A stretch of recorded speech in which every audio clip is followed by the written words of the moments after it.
When looking for a new role, you've got to be completely honest with yourself and ask yourself, why am I really looking?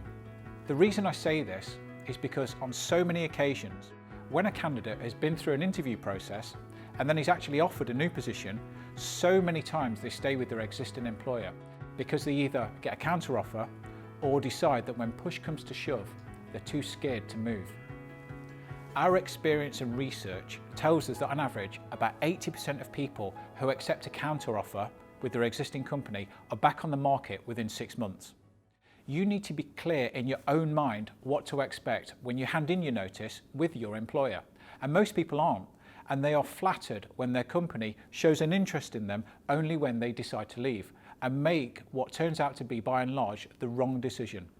Here are 4 potential scenarios that could happen to you when you come to hand in your notice. Number 1, more money, the most common counter-offer.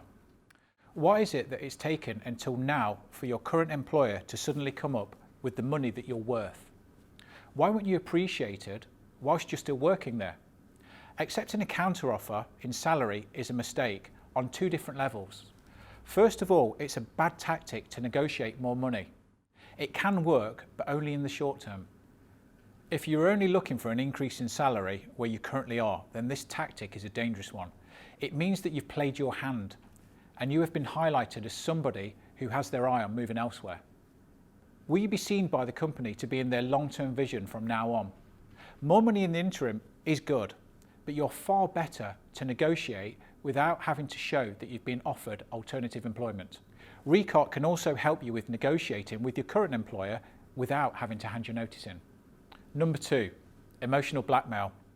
Things like, we've done so much for you, or we've stood by you, or we can't believe you would do this to us because we had you earmarked for bigger things.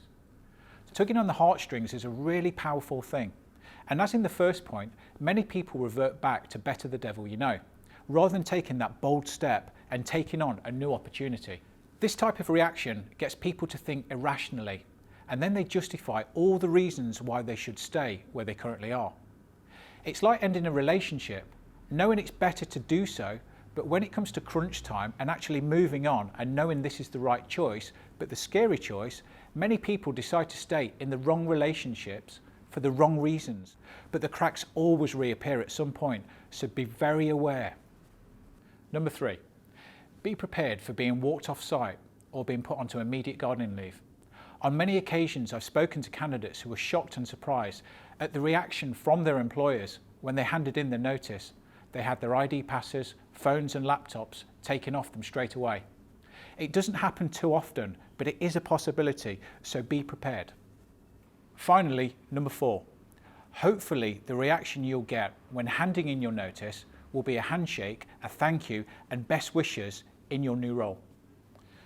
You are likely to experience one of these responses, so set yourself up for any of these outcomes and be clear in your own mind what you want and why you want it. Changing jobs is a big decision, but it's an opportunity, a chance, and an option that you have created out of what you want. Be aware that if you do reject an offer from a prospective new employer, you're potentially jeopardizing any opportunities of future employment within that company. Thank you for watching. We really hope this has helped you prepare for handing in your notice.